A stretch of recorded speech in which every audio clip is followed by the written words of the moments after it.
kembali tanggung jawab kita bagaimana sebagai orang tua yang diberikan amanah anak-anak yang diberikan oleh Allah yang kelak akan diminta pertanggungjawabannya oleh Allah Subhanahu wa taala. Dan salah satunya adalah dengan bagaimana kita mempelajari ilmu. Sebab sejatinya amanah disia-siakan karena kata Rasulullah, idza usnidal amru li ghairi ahlihi fantasir sa'ah. Jika suatu urusan diberikan kepada yang bukan ahlinya, yang tidak mengetahui ilmunya, apa kata Rasulullah, tunggu saja datang kehancurannya. Makanya kalau kita lihat data-data tentang generasi muda saat ini, maka kita bisa lihat sejatinya sebagian besar kita harus mengkoreksi diri. Saya dan kita semua, jangan-jangan selama ini mengasuh dan mendidik anak tidak dengan ilmu.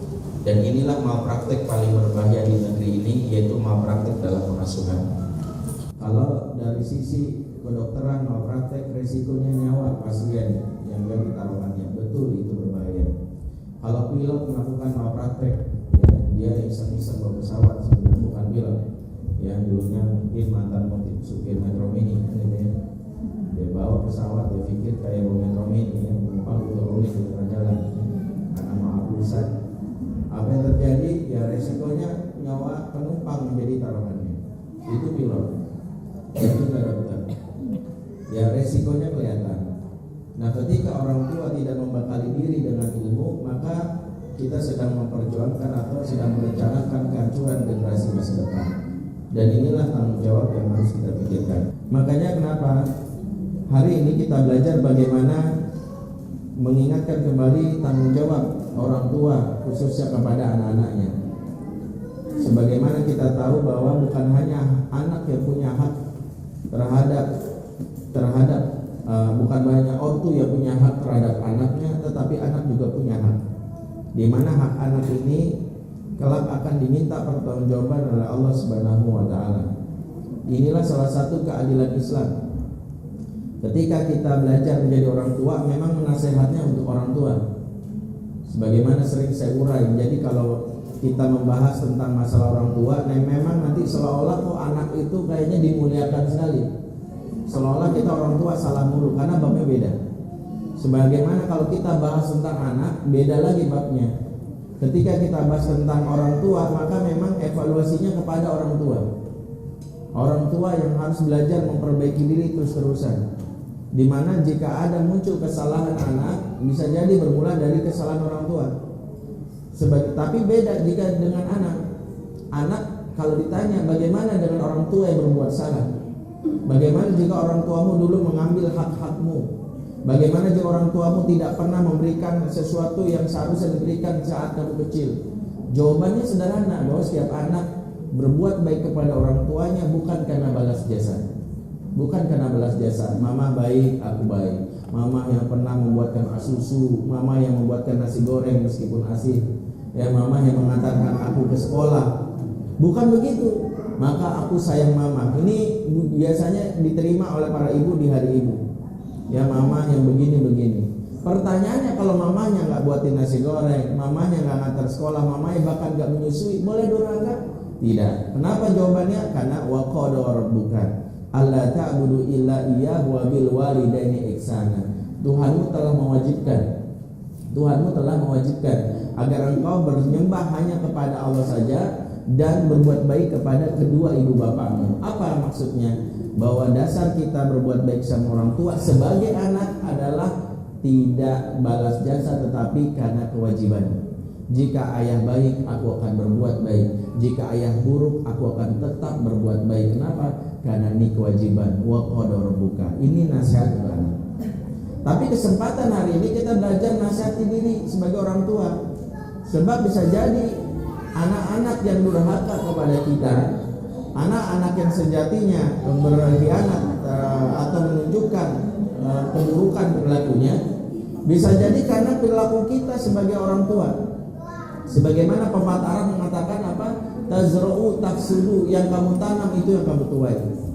Anak-anak yang muncul saat ini dengan berbagai macam tingkah lakunya, sejatinya adalah buah dari usaha ortu sebagai petani yang bisa jadi lalai dalam menyemai benihnya di saat yang masih kecil.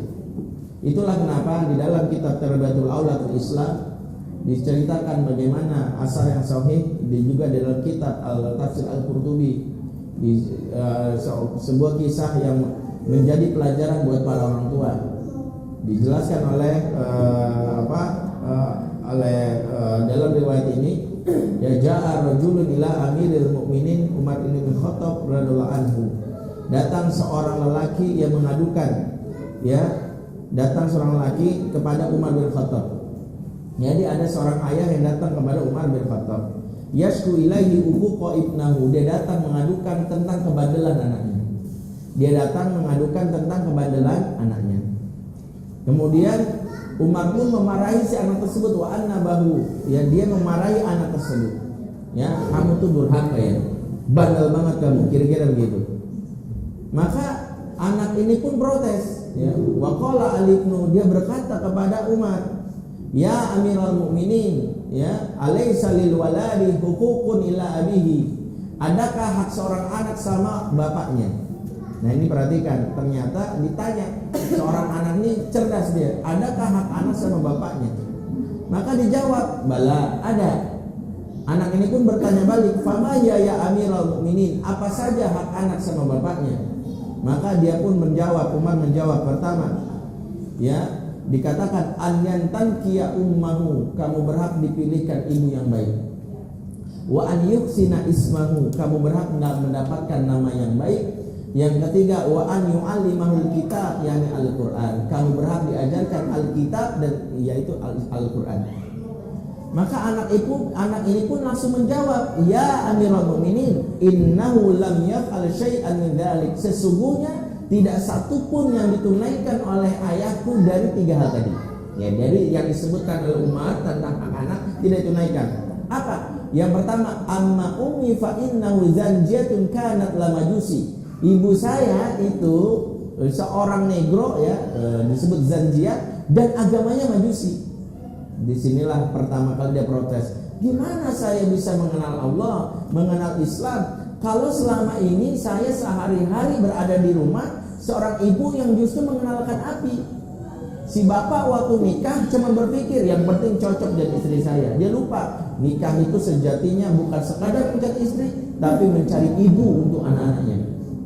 Kenapa? Karena sejatinya begitu banyak, ya, rumah tangga rusak, anak-anak rusak, sebab banyak sekali wanita yang siap menjadi istri tapi tidak siap menjadi ibu. Nah, ini yang pertama. Ini yang pertama dia protes. Yang kedua, waqad samaniya ju'lan, saya dikasih nama ju'lan, ay khunfasa, yaitu artinya curut atau kecoa.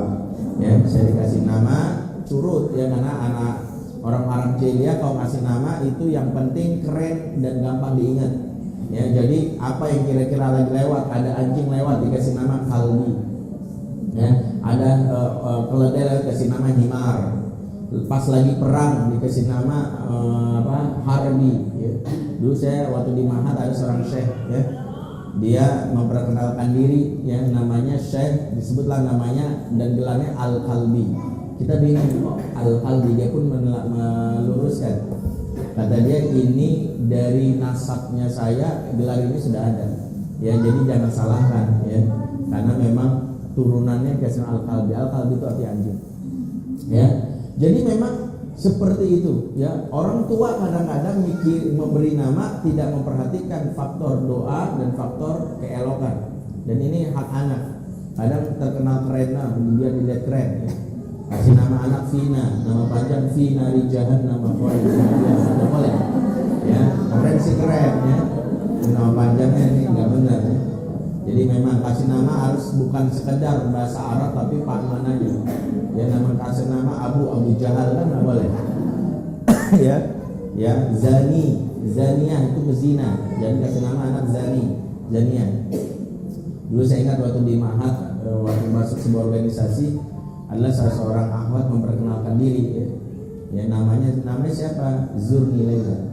Zurni Laila itu artinya kunjungi aku dong malam-malam. Baik. Ya. Bapaknya nggak ngerti, ya, karena dia hadir malam-malam, dia pikir zur itu bahasa Arab fi'il amar. Ini itu yang mutakalim, orang ganti pertama, saya kunjungi saya malam-malam, coba ngapain? Ya. Kalau siang-siang kan orang mikir debt collector, ini malam-malam. Oke, saya sampai jelasin dari sisi makna, ya supaya akhirnya dia ganti namanya. Ini jangan sampai orang tua melakukan kesalahan ini. Kasih nama Asia, ya pengen mirip seperti Asia, tidak Asia, pakai ain sob. Asia itu pelaku maksiat. Yang benar Asia, A sin ya tak marbutoh. Ya A alif sin, jadi bukan Asia. Asia adalah pelaku maksiat, Asi pelaku masa laki-laki. Ya jarimah itu pelaku kriminal. Ya jadi jangan kasih nama anaknya akhirnya jadi pelaku kriminal gara-gara nama. Kasih nama anak Jamal, ya wajib 2 harokat walaupun marah. Sebab kalau Jamal itu artinya ganteng, kalau Jamal artinya ontak. Jadi pas marah-marahnya sama anak Jamal, jadi nggak boleh Jamal itu ontak ya. Jadi kalau kita punya ikhwah saudara kita tetap memuliakannya dengan memanggil 2 harokat. Ya akhi Jamal, nah gitu ya. Nggak boleh kita panggil akhi Jamal, nggak boleh ya. Itu bentuk pemuliaan ya, Jamal 2 harokat. Baik, ini masalah nama intermezzo saja. Kemudian dia katakan walam yu'allimni minal kitabi harfan wahidan. Dan saya tidak diajarkan satu huruf pun dari Al-Quran. Jangankan isinya, mengenai makna aulia itu artinya apa, dia nggak diajarin bapaknya. Mengenai masalah adab-adab enggak, hurufnya aja nggak diajarin. Nah, Umar yang tadinya simpati berada di kubu bapaknya, ya pro di kubu bapaknya, maka dia pun langsung menoleh kepada si bapak. Fata Amirul Mukminin ila rujul. Dia langsung menoleh dalam tatapan yang sungguh marah. Ya, apa kata Umar? Inilah dikenal dalam kitab ini. Inilah kalimat Umar yang populer. Aji tatasku ufuqa ibna. Kamu datang untuk mengadukan kebadalan anakmu. Ya, waqad aqta qabla an yadiqaka. Kamu sudah mendurhakai anakmu sebelum anakmu mendurhakaimu. Wa asata ilahi qabla an yusi'a ilaik. Kamu sudah merugikan anakmu sebelum anakmu merugikan dirimu. Disinilah Umar akhirnya memberi istilah orang tua durhaka. Ya, makna orang tua durhaka bukan orang tua yang dikutuk jadi batu, jadi kodok, ya, tetapi orang tua durhaka adalah yang menuntut anaknya soleh dan soleha, tapi hak anak di masa kecil diabaikan. Inilah orang tua yang tidak bertanggung jawab. Karena itulah materi hari ini mengingatkan agar kita jauh bertanggung jawab. Karena karena sering kita meminta anak mendoakan kita. Ya dalam doanya kan sering Rabbi firli walidayya warhamhuma kama rabbayani shaghira. Syekh Utsaimin ketika mensyarah doa ini itu mengatakan apa?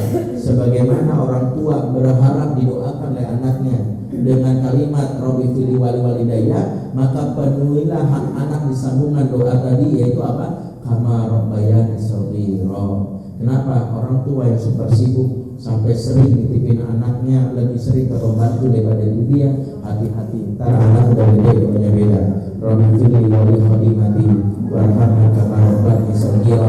Jawabkan dosamu dan dosa pembantuku sehingga karena pembantuku yang masuk ke waktu kecil. Karena kama rabbani shaghira menunjukkan ada rabbayani, menunjukkan pemeliharaan shaghira di waktu kecil. Ya, hati-hati orang tua yang lebih banyak nitip anak ke daycare dan sebagainya. Ya, mohon maaf kalau nggak tersinggung ya.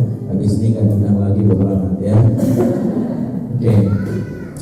Intinya, jadi orang tua bertanggung jawab. Ikhwafillah.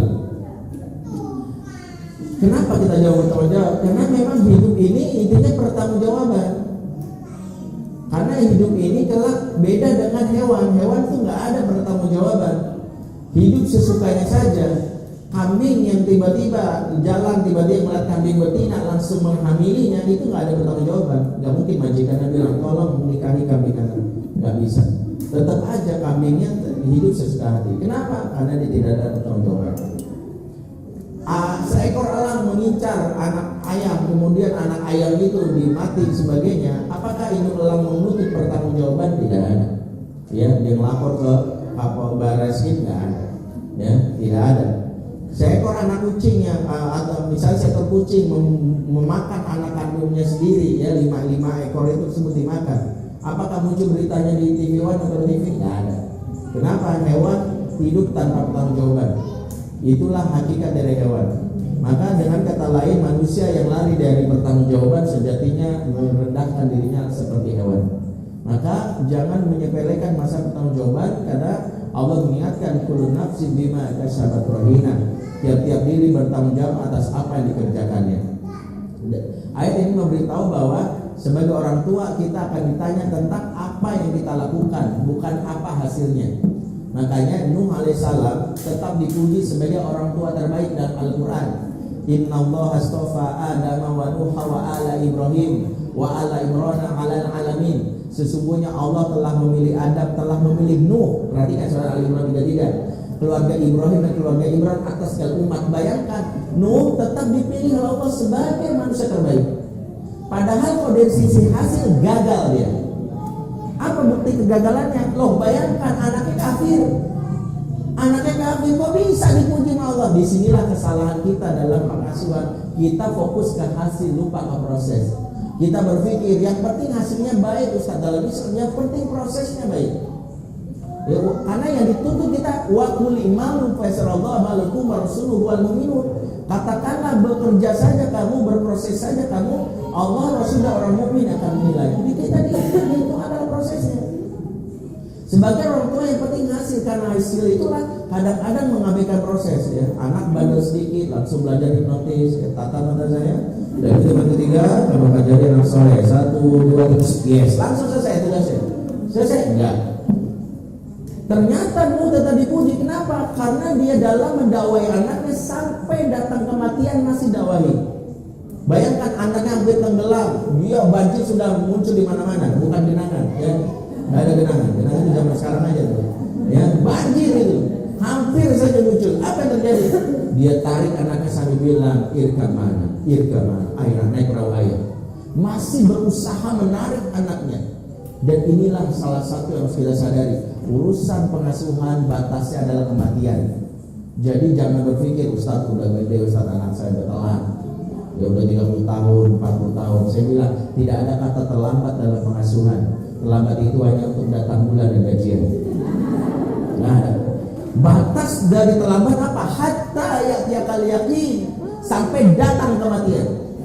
Kalau ternyata anaknya kemudian kafir, Allah mengetahui apa usaha kita. Maka Nuh dipuji bukan karena hasil. Perhatikan Quran surat Nuh ayat 5 dan 6. Inni la'autu qaumi lailan wa nahara falam yazidhum du'ai illa firara. Aku tuh mengajak kaumku, termasuk anak istrinya, kapan? Malam dan siang.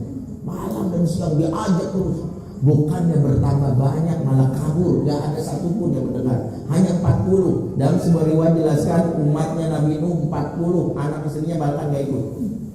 Bayangkan 950 tahun berdakwah, umatnya cuma 40. Kalau dihitung rata-rata setiap 23 tahun sekali orang daftar jadi anggota.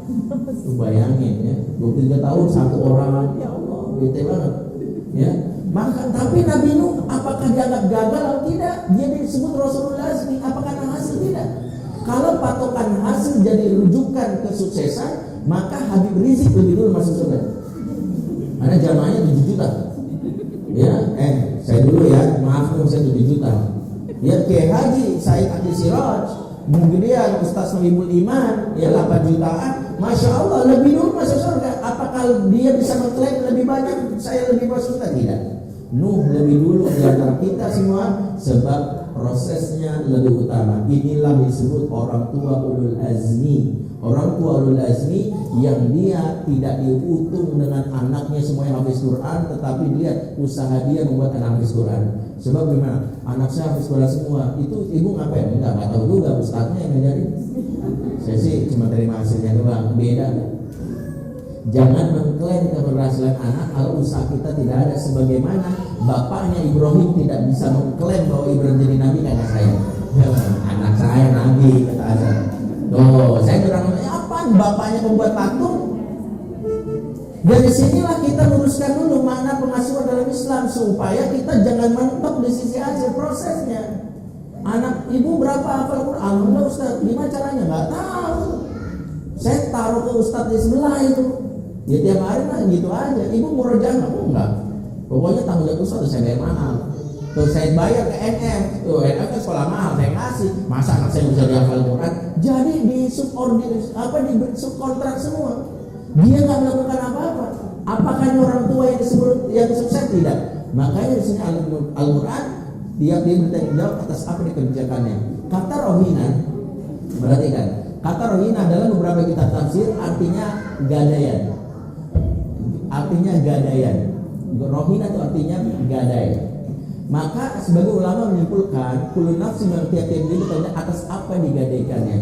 Maknanya salah satunya adalah anak itu digadaikan Allah kepada kita dan kita diminta bertanggung jawab atas penggadaian itu. Inilah salah satu dijelaskan di dalam tafsir Al-Qurtubi. Hadis ini, ayat ini mengingatkan para orang tua bahwa apa yang diberikan kepada Allah kita, yaitu namanya seorang anak itu gadai. Kalau makanya disebut rohina, maka akan ditanya Allah. Akan ditanya oleh Allah apakah dijaga atau tidak. Makanya anak itu sejatinya adalah gadaian dari Allah buat kita. Ya. Sebagaimana disebutkan misalnya kenapa ada yang namanya akikoh dan sebagainya. Karena akikoh itu disebut kullu mauludin murtahanun. Murtahanun artinya digadaikan. Istilah itu digadaikan. Ya, makanya salah satu bergadaiannya ditebusnya dengan apa? Bi akikotihi, dengan akikah dan sebagainya. Baik. Yang kedua, Rasul mengingatkan kita kullukum ra'in wa kullukum mas'ulun an ra'iyatihi. Al-imam ra'in wa mas'ulun an ra'iyatihi. Nah, di sinilah. Wa rajulu ra'in fi ahlihi wa huwa mas'ulun an ra'iyatihi. Ingat khusus buat para ayah. Karena kalimatnya ar-rajul. Nah, ayah di sini ada dalil kenapa ayah enggak boleh cuek dalam urusan pengasuhan keluarga. Karena ayat ini, hadis ini memberitahu kalimat dengan ar-rajul. Ar-rajul memberitahu bahwa yang bertanggung jawab terhadap keluarga siapa? Ayah terhadap keluarga. Bagaimana ibu? Hadisnya tidak saya sebutkan di sini, tapi wal mar'atu ya ra'iyatu fi baiti zawjiha. Ya, sementara seorang wanita adalah dia bertanggung jawab terhadap rumah, berarti dia lebih kepada urusan teknis. Ya, sementara urusan konsep ada di bapak. Ya, boleh dibilang bapak itu komisaris, eksekutor, direkturnya adalah si ibu. Nah, ini penting. Baik. Tanggung jawab yang akan diminta pertanggungjawaban oleh Allah Subhanahu wa taala. Jadi jangan merasa bahwa menikah itu selesai. Pelampiasan syahwat selesai. Saya selalu mengingatkan menikah itu bab pertama dari proses pertanggungjawaban yang berat. Ya. Maka disebut mitsaqan ghalizah. Ikatan nikah itu kan begini ya. Kalau kita bahas tentang kalimat mitsaqan ghalizah dalam Al-Qur'an, itu ada 3 ayat yang menjelaskan. Yang pertama, mitsaqan ghalizah itu menjelaskan perjanjian antara Nabi dengan Allah, dan surat Al-Ahzab ayat 7. Ya, wa akhadna minhum mitsaqan ghalizah, dan kami mengambil dari mereka yaitu para nabi mitsaqan ghalizah. Tuh perhatikan ini. Nabi mengambil, Allah mengambil perjanjian dengan Nabi disebutnya mitsaqan ghalizah. Yang kedua, Allah menyebut mitsaqan ghalizah dan surat An-Nisa 154 perjanjian antara Allah dengan Bani Israel. Allah dan Bani Israel disebut mitsaqan ghalizah, ya, ikatan yang kokoh, ya, di Bukit Sinai atau Bukit Sinai, ya. Yang ketiga dan surat An-Nisa 21 Allah menyebut suami istri disebut ikatannya mitsaqan ghalizah. Nah, para ulama menyimpulkan disebutnya mitsaqan ghalizah dengan beberapa contoh tadi memberi indikasi beberapa. Pertama, Nabi dengan Allah disebut mitsaqan ghalizah, ini contoh perjanjian yang ditepati. Tidak mungkin dikhianati. Ini contoh. Nabi tidak mungkin berkhianat. Tidak ada ceritanya Nabi disersi, nggak ada. Nabi mengajukan cuti gitu. Ya, boleh nggak, capek banget dakwah sekali lah, relax dosa gitu, nggak ada. Ya, contoh perjanjian yang ditepati Nabi dengan Allah. Yang kedua, antara Allah dengan Bani Israel, contoh perjanjian yang dikhianati. Ya, karena Bani Israel berkhianat. Ya, berkhianat apa? Nabinya dibunuh, ayat-ayat dipersembunyikan, ya, ditutup. Bahkan ketika mengenai ayat rajam, ya, mereka menyembunyikan satu ayat, ditutup pakai jaringnya sampai diketahui, dan banyak sekali. Bahkan mereka mengakali dalil, dilarang memancing dari Sabtu, ya, pasang jalannya dari Jumat. Ya, kemudian Sabtu malam diambil, ketika diprotes, kami dari Jumat jalannya. Jadi ini ngakal-ngakalin. Mereka melanggar perjanjian dengan Allah. Nabi dengan Allah disebut misalkan contoh perjanjian di